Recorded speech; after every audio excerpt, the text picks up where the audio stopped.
Students, जैसा कि previous class में मैंने आप लोगों को डिटरमिनेंट्स का एक्सपेंशन कैसे किया जाता है और उसके एक्सपेंशन में जो स्पेशलाइजेशन है उसको कंसीडर करके एक्सपेंशन कैसे किया जाता है, सारी चीजें मैंने बताया था। तो उसी पर बेस्ड एक क्वेश्चन है।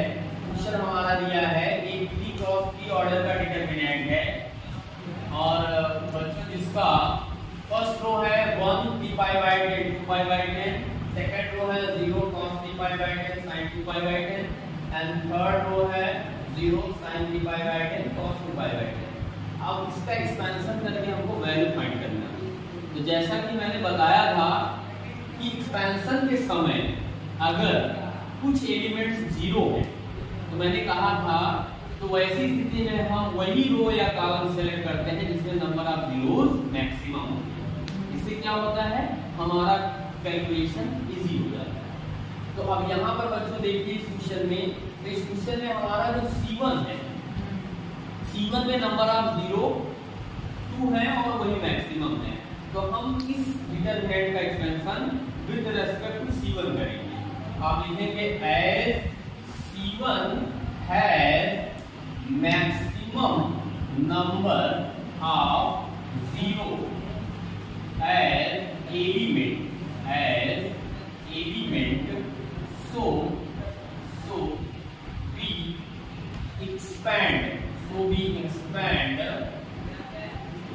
it with respect to C1। इसलिए हम इसको C1 के रेस्पेक्ट में एक्सपैंड करते हैं।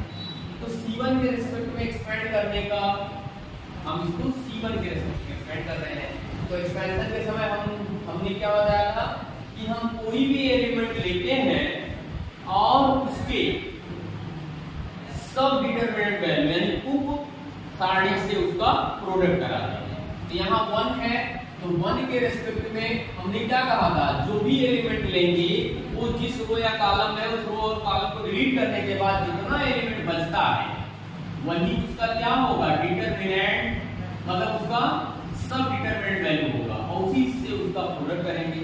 तो 1 के रेस्पेक्ट में 1 हमारा क्या है, R1 और C1 में आता है, R1 और C1 को डिलीट करिए, बाकी एलिमेंट्स लिख दीजिए। तो 1 के साथ क्या आएगा, cos 3 पाई बाय 10 और sin 2 पाई बाय 10 और आपका sin 3 पाई बाय 10 और आपका cos 2 पाई बाय 10। ठीक है बच्चों, और एक चीज यहाँ ये भी ध्यान देना कि हम लोग जो है जो भी साइन लेते हैं, साइन क्या होता है, प्लस से स्टार्ट करते हैं और अल्टरनेट साइन क्या होता है, बदल जाता है। तो यहाँ पर ध्यान दीजिएगा, अगर ये प्लस है इसके पहले माइनस साइन लिया जाएगा और फिर प्लस लिया जाएगा, जो साइन कन्वेंशन है। तो सेकंड वाला एलिमेंट पता ही है 0 के साथ लिया जाएगा। तो यहाँ कुछ भी वैल्यू आए, जो भी वैल्यू आए उसको अगर हम 0 से मल्टीप्लाई करेंगे तो 0 हो जाएगा। अब थर्ड वाला भी हमारा 0 के साथ है, यहाँ भी जो भी वैल्यू आएगी उसको हम अगेन 0 से मल्टीप्लाई करेंगे तो हमारा 0 हो जाएगा। यही एडवांटेज है कि जो हम मैक्सिमम नंबर ऑफ 0 को कलेक्ट करने वाले रो या कॉलम के रेस्पेक्ट में स्पेंड करते हैं तो बिना कैलकुलेट किए 0 के कोएफिशिएंट के कारण अदर टर्म हमारे क्या हो जाते हैं, 0 हो जाते हैं। तो हमको सिंगल टर्म ही यहाँ पर देखना है, इससे हमारा क्या होता है, कैलकुलेशन इजी हो जाता है। अब इसको हम सिंपलीफाई करते हैं। सिंपलीफाई करेंगे तो आपको पता है, मैंने बताया था कि ये 2 क्रॉस 2 ऑर्डर का डिटरमिनेंट है और 2 क्रॉस 2 ऑर्डर के डिटरमिनेंट की वैल्यू हम क्या करते हैं, डायगोनली एलिमेंट्स को मल्टीप्लाई करके फिर उनका डिफरेंशियल लेते हैं। तो cos 3 पाई यहाँ क्या हो जाएगा, cos 3 pi by 10 into cos 2 pi by 10 minus sin 3 pi by 10 into sin 2 pi by 10। अब एकदम इजी सा क्वेश्चन बन गया ये। अब आपको पता है ये आपको आइडेंटिटी याद होनी चाहिए, टेक्नोमेट्रिक आइडेंटिटी पर फार्मूला है।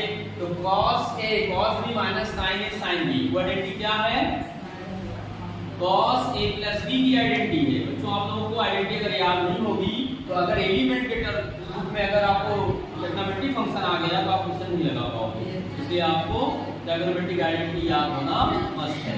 तो यहाँ पर ये cos a प्लस b का फार्मूला है, तो ये हो जाएगा क्या, cos a का मतलब b पाई बाय 10 और b का मतलब 2 पाई बाय 10। अब ऐड cos 3 पाई, और क्योंकि डिनोमिनेटर सेम है तो 10 नीचे रहेगा, 3 और पाई और 2 पाई ऐड कर देंगे तो कितना हो जाएगा 5 पाई बाई 10। और 5 पाई बाई 10 का मतलब क्या होता है बच्चों 5 दूनी 10, ये हो जाएगा cos 5 बाई 2। और cos 5 बाई 2 की वैल्यू क्या आती है बच्चों 0, यानी कि डिटरमिनेंट a की वैल्यू क्या हो गई 0। यही हमारा आंसर है। तो इस तरह से देखने में क्वेश्चन बड़ा सा लग रहा था, आपको डरावना भी लग रहा था, लेकिन बहुत इजीली इसका आंसर आपको मिल गया। स्टूडेंट हम एक नया क्वेश्चन लेते हैं, इसमें हम एक मैट्रिक्स लेते हैं 3 क्रॉस 3 ऑर्डर की, और हमको प्रूव करना है determinant of this matrix multiplied by 3 is equal to 27 into determinant value of this matrix. तो जैसा कि प्रीवियस क्लास में मैंने आपको इस पर एक प्रॉपर्टी बताई थी, डिटरमिनेंट्स और मैट्रिक्स का जो डिफरेंस होता है, यानी उनका डिफरेंस है, उनका अंतर क्या है। मैंने बताया था कि अगर मैट्रिक्स के एवरी एलिमेंट में कोई टर्म कॉमन है तभी वो पूरे मैट्रिक्स में कॉमन माना जाएगा, जबकि डिटरमिनेंट में क्या है किसी सिंगल रो या कॉलम में अगर वो एलिमेंट्स कॉमन है तब वो पूरे वो डिटरमिनेंट का वो कॉमन टर्म बन जाएगा। तो उसी पर प्रॉपर्टी पर बेस्ड इस क्वेश्चन को हम करते हैं, उसी प्रॉपर्टी का यूज करके करते हैं। तो यहाँ पर LHS हमारा क्या है, LHS हमारा 3a का डिटरमिनेंट वैल्यू है। तो सबसे पहले गिवन डिटरमिनेंट में हम 3 से मल्टीप्लाई करेंगे तो ये हमारा क्या हो जाएगा 3 0 3 0 और 3 6 0 0 3 4 12, ये हो गया बच्चों हमारा। आप देखिए एवरी एलिमेंट पे हमने 3 से मल्टीप्लाई किया, क्योंकि मैट्रिक्स में 3 से मल्टीप्लाई करना है तो एवरी एलिमेंट में वो मल्टीप्लाई करेगा। तो आपका 3 और 3 2 6 हो गया।